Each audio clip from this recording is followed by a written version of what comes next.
सोचिए कि आप एक सूक्ष्मदर्शी लेकर पदार्थ ध्यान से देखते हैं। क्या देखते हैं आप? क्या आप बर्फ और जल में अंतर देखेंगे? आइए पता करें। सभी पदार्थ या द्रव्य हमारे आसपास के छोटे कणों से बने होते हैं। विभिन्न पदार्थों में इन कणों की विशिष्ट व्यवस्था और गति अवस्था के रूप को निर्धारण करती है, जिसमें पदार्थ विद्यमान होते हैं। इस विषय में हम पदार्थ के 3 भिन्न रूपों और कणों की व्यवस्था का अध्ययन करेंगे, जो अवस्थाओं का निर्धारण करते हैं। पदार्थ की सबसे परिचित 3 अवस्थाएं ठोस, द्रव और गैस हैं। सामान्यतः पदार्थ प्राकृतिक रूप से केवल एक ही अवस्था में उपस्थित होते हैं, लेकिन कुछ अपवाद भी हैं। क्या आप किसी ऐसे पदार्थ का नाम बता सकते हैं जो तीनों अवस्थाओं में प्राकृतिक रूप से मिलता है? जल एक ऐसा पदार्थ है। जल आपको तीनों अवस्थाओं में प्राकृतिक रूप से मिल सकता है। ठोस अवस्था में यह बर्फ के रूप में उपस्थित है, द्रव अवस्था में यह जल है और गैसीय रूप को जल वाष्प कहा जाता है। आइए जल का उदाहरण लेते हैं। 3 अलग अलग अवस्थाओं में कणों की व्यवस्था और गति का अध्ययन करने के लिए 0 डिग्री सेल्सियस या उससे कम पर जल बर्फ होता है, जिसकी एक निश्चित आकृति होती है और निश्चित मात्रा में स्थान घेरता है। बर्फ के कण बहुत मजबूती से आपस में संकुलित होते हैं। हालांकि वे अपनी औसत स्थिति के आसपास कंपन करते हैं, वे गति या स्थान नहीं बदलते हैं। दूसरी ओर द्रव जल की कोई निश्चित आकृति नहीं होती है। यदि आप एक पात्र से दूसरे पात्र में जल डालते हैं, तो वो उस विशेष पात्र की आकृति ले लेता है।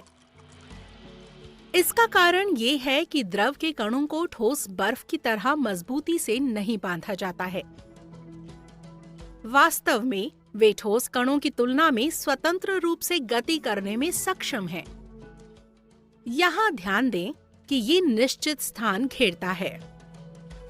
यदि हम इस जल को 100 डिग्री सेल्सियस से ऊपर गर्म करें, तो जल वाष्प में बदल जाता है। गैस के कण सभी संभव दिशाओं में गति करते हैं, क्योंकि वो एक दूसरे से बंधित नहीं होते हैं। लेकिन द्रव के विपरीत वे अपने लिए उपलब्ध संपूर्ण स्थान को घेर लेते हैं। इस प्रकार पदार्थों के 3 रूप कणों की निश्चित व्यवस्था और गति को दर्शाते हैं। सारांश: ठोस में कण एक साथ बहुत मजबूती से बंधित होते हैं। ये उन्हें एक निश्चित आकृति देता है। द्रवों में कणों को ठोस की तरह मजबूती से बंधित नहीं किया जाता है, जबकि गैसों में कण सभी संभव दिशाओं में स्वतंत्र रूप से गति करते हैं। अब जब हमने सीखा है कि कैसे आणविक स्तर पर पदार्थ विद्यमान होते हैं, हमें ये जानना होगा कि सूक्ष्म स्तर के अनुसार पदार्थ को कैसे वर्गीकृत किया जाए। हम इसे आगामी वीडियो में सीखेंगे।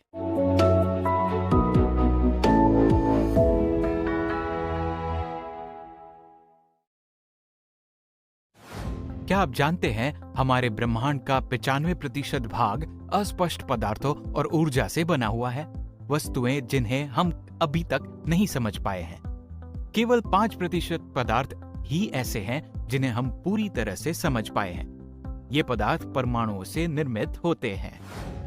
हम इन पदार्थों को उनकी भौतिक अवस्थाओं के आधार पर ठोस, द्रव और गैस में वर्गीकृत करते हैं। चूंकि हम जानते हैं पदार्थ कई छोटे छोटे कणों से मिलकर बनते हैं और ये कण परमाणु या अणु होते हैं, इसलिए कणों की प्रकृति पर निर्भर होने के कारण पदार्थों को वर्गीकृत किया गया है तत्व, यौगिक और मिश्रण। तत्व किसी एक प्रकार के परमाणुओं से मिलकर बने पदार्थ को तत्व कहते हैं। जैसे गोल्ड। यदि हम गोल्ड को छोटे छोटे टुकड़ों में विभाजित करते हैं, तो भी यह गोल्ड के समस्त गुणों को दर्शाएगा। तत्वों के कुछ अन्य उदाहरण हाइड्रोजन, ऑक्सीजन, सोडियम, आयरन आदि है। तत्व पदार्थ की सभी 3 अवस्थाओं में विद्यमान होते हैं। उदाहरण के लिए कमरे के ताप पर ऑक्सीजन गैस, मर्क्यूरी द्रव और सोडियम ठोस के रूप में पाया जाता है। तत्वों को सामान्यतः 3 वर्गों में वर्गीकृत करते हैं: धातु, अधातु और उपधातु। धातुओं के उदाहरण आयरन,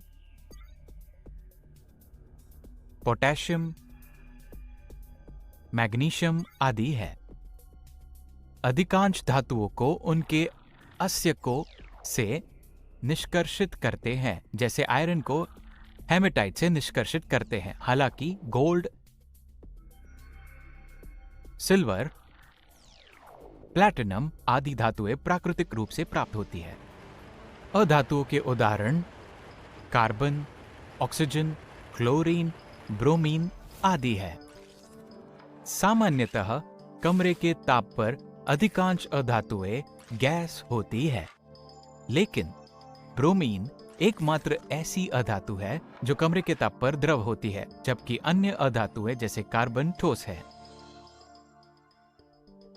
उपधातुएं अधातुओं तथा धातुओं के मध्य के गुणों को दर्शाती है। उपधातु के उदाहरण बोरॉन, सिलिकॉन आदि है। ये सामान्यतः चमकीली और भंगुर होते हैं। कमरे के ताप पर उपधातुएं विद्युत का चलन नहीं करती है, लेकिन जब उन्हें गर्म किया जाता है तो यह विद्युत का चलन करती है। यौगिक ऐसे पदार्थ जो 2 या 2 से अधिक प्रकार के तत्वों के परमाणुओं से बने होते हैं, उन्हें यौगिक कहते हैं।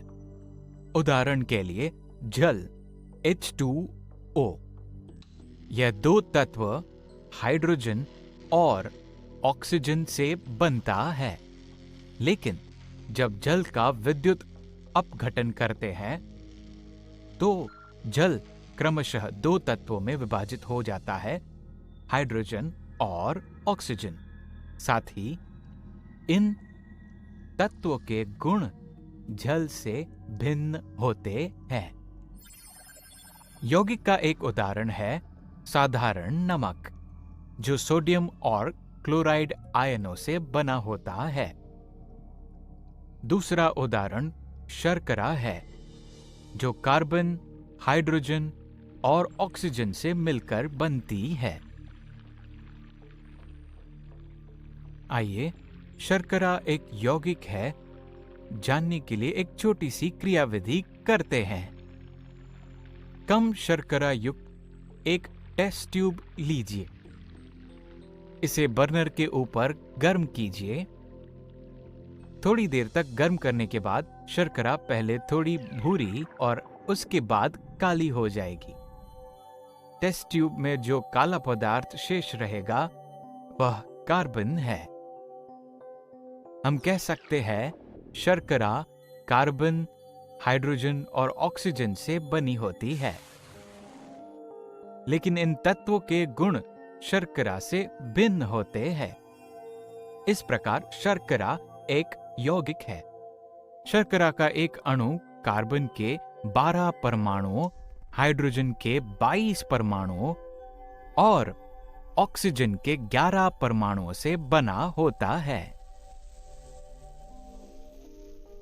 मिश्रण: यदि 2 या 2 से अधिक तत्व या यौगिकों को या दोनों को किसी भी अनुपात में इस प्रकार मिलाया जाए कि वे किसी भी प्रकार की रासायनिक अभिक्रिया नहीं करें, लेकिन इनके विशिष्ट गुणों को बनाए रखे, तो परिणाम स्वरूप प्राप्त पदार्थ को मिश्रण कहते हैं।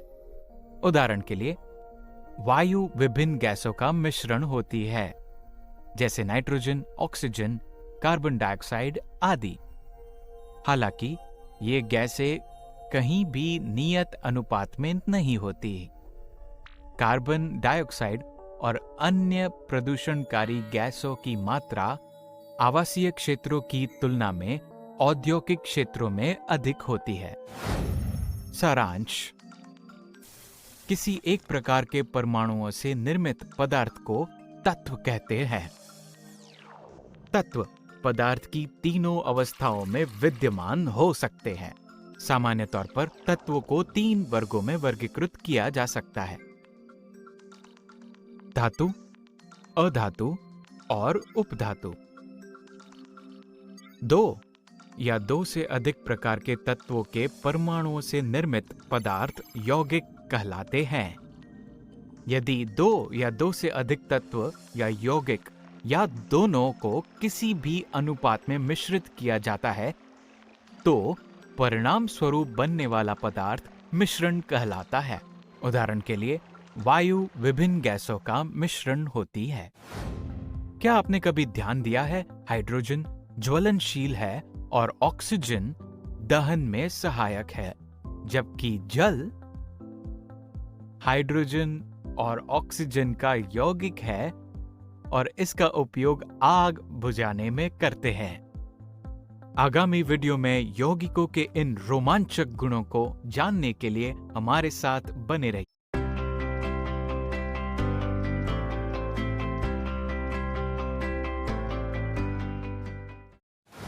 ऐसा क्यों होता है कि कुछ पदार्थ टन तक का वजन संभाल लेते हैं, जबकि अन्य पदार्थ मामूली बल द्वारा भी आसानी से टूट जाते हैं? इस सवाल का जवाब इस पदार्थ के कण जिस तरह से व्यवहार करते हैं उसमें निहित है। हमारे आसपास सब कुछ पदार्थ है। आपके आसपास की कुछ चीजें देखें, जैसे कि आपकी पुस्तक, पानी की बोतल और गेंद। ये सभी स्थान घेरते हैं। इनका एक द्रव्यमान होता है, इन्हें पदार्थ कहते हैं। सभी पदार्थ छोटे कणों से बने होते हैं। पुस्तक को करीब से देखने पर पता चलता है कि इसमें जो कण हैं, नियमित क्रम में निविड संकुलित होते हैं। ये कण आगे पीछे होते रहते हैं, लेकिन अपना स्थान नहीं छोड़ते। सभी पदार्थ जिनके कण कुछ इस तरह से व्यवस्थित होते हैं, उन्हें ठोस कहा जाता है। सभी ठोस पदार्थों की निश्चित आकृति और आकार है।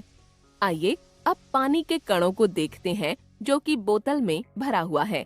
कण गति कर सकते हैं, अपने स्थान को बदलकर एक दूसरे के आगे खिसक सकते हैं। वे एक दूसरे से पुस्तक के अणुओं की तुलना में काफी दूर होते हैं। कणों की ये व्यवस्था पदार्थ की द्रव अवस्था को परिभाषित करती है। इस जल को एक गिलास में डालें। जल गिलास का आकार ले लेता है। इस प्रकार द्रव पदार्थ को डालने पर वे कंटेनर का आकार ले लेते हैं। उनका कोई वास्तविक आकार नहीं है। गेंद को बारीकी से देखें। वायु कणों को स्वतंत्र और बहुत तेज गतिमान रूप में देखा जा सकता है। गेंद की हवा निकाल दें। ये कण बाहर निकलते हैं और पूरे उपलब्ध स्थान में फैलते हैं। पदार्थ के इस रूप को कहा जाता है गैस। गैस का कोई निश्चित आयतन नहीं होता। वे उपलब्ध स्थान को पूरी तरह ग्रहण कर लेते हैं। संक्षेप में, वे सभी वस्तुएं जो स्थान घेरती हैं और जिनका द्रव्यमान है, वे हैं पदार्थ। पदार्थ 3 रूपों में मौजूद होते हैं: ठोस, द्रव और गैस। ठोस की एक निश्चित आकृति और आकार होता है। ठोस में कण नियमित क्रम में निविड संकुलित होते हैं। द्रव पदार्थों का कोई आकार नहीं होता। जिसमें उन्हें डाला जाता है वे उसी कंटेनर का आकार ले लेते हैं। द्रव में कण स्थानांतरित हो सकते हैं और आगे पीछे खिसक सकते हैं। गैसों की कोई आकृति और आकार नहीं होता। वे उपलब्ध स्थान को घेर लेते हैं। गैस के कण स्वतंत्र रूप से गति करते हैं। अब हम जानते हैं कि पदार्थ की अलग अलग अवस्थाएं होती हैं, लेकिन क्या वे सूक्ष्म स्तर पर भिन्न होती हैं? यदि आप पदार्थ की प्रत्येक अवस्था में जूम करें तो वे कैसे दिखते होंगे? इसके बारे में हमारी आने वाली वीडियोस में जानें।